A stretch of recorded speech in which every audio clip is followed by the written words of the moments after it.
All right, guys, I'm gonna show you guys my tanks at my house. I kind of want to get everybody into it. You guys saw Ernie's.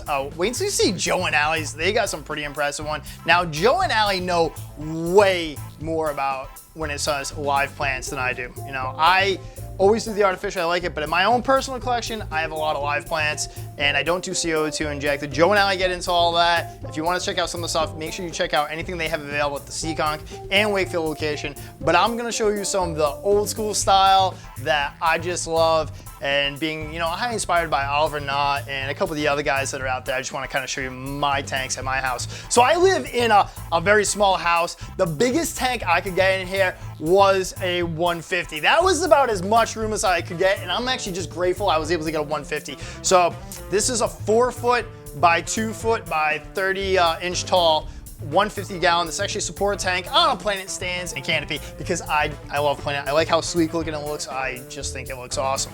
In my house, I get a lot of sunlight, and I had this was all African cichlids, and I tell you, I love African cichlids. I absolutely love it, but I was just trying to get away from using a UV sterilizer. I just wanted something a little bit different, and I already have another plant tank and I wanted something to match it a little bit better. So anyone's got Africans, I love it, but I just wanted something different. So here you're looking at my plant tanks, 150, and one of my all-time favorite fish is these old school Peruvian angelfish. These angelfish are just awesome to me. I know they're not the most bright, vibrant color fish, but to me, it's like that old school, the like look of what I think when it comes down to a tropical fish. I have 15 of these guys, and I just love how alert. And the other thing you'll notice is this tank is jam-packed with fish. It's jam-packed. I have turquoise rainbows in there. I have Parkinsoni. I have dwarf rainbows. It is loaded rainbows. I got green cories in there. I got a few rams. There's mystery snails, because you gotta love mystery snails.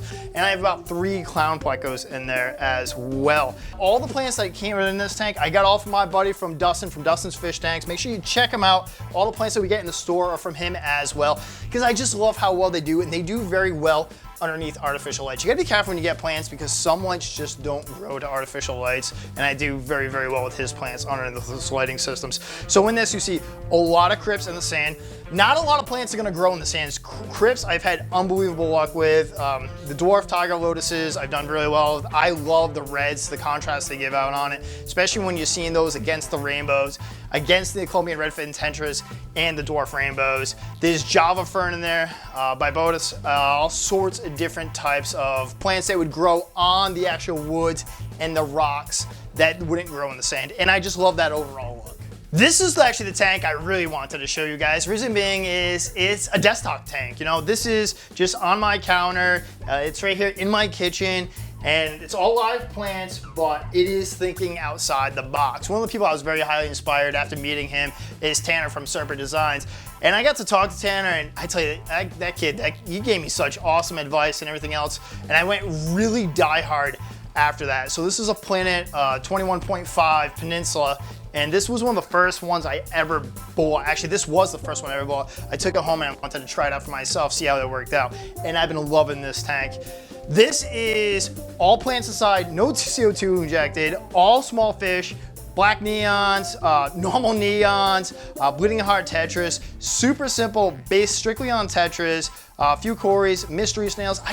Who doesn't love mystery snails? They're just a blast, and I love the growth on this. I got the Reef Breeder Pico freshwaters on this. I even have one hanging off the top, and what this was about for me was marginal plants. I have been obsessed with marginal plants coming out of tanks forever now. It's been one of my all-time favorite things to do, and I just love the way it looks. So this here has got the Dragonwoods coming up and out of the tank, Monkey Mask Monstera, and I really, when it comes to nutrient export, I'm telling you, when it comes down to any of the sort of the Monsteras, or any sort of these guys right here, the peace lilies, they pull out so much. Literally, this is the amount these filter inside this tank is unbelievable. This water is so crystal clear, and I love the job they do. And this was like, only had 1 leaf on it when I put it on there, and it just grows and grows to the point where I gotta cut it back all the time. But it's just amazing what you can do when you think outside the box, when you can do some of these things. If you wanna go something with a Pico or a desktop tank, that's a little bit different, and I just think it looks great in the house. I do a water change on this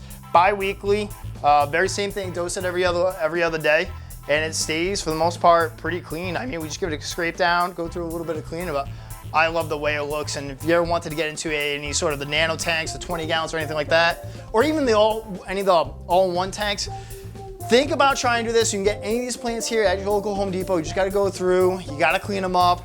You also got to learn a little bit about pests too. That was something I had to learn about on the back of them. But when they clean and they rock and rolling, it looks awesome. It's the point where these guys will even flower inside. So loving it. I just want to show you guys some of my home tanks. If you want to try a tank like this, you can go to any one of our 3 locations. Allie, if you check out hers, has a lagoon that looks, Allie's lagoon will blow all these out of the water. I love that tank. She's got discus geos in it. Make sure you check that out at Wakefield. And then Joe has actually the same tank like this one at Seekonk, and he's got plants growing up and out of it, and he's got that done for a beta. And any one of our stores, we can help you out, and I just love a different style if you just want to think about something else that you could do with your aquarium that you haven't quite thought about yet.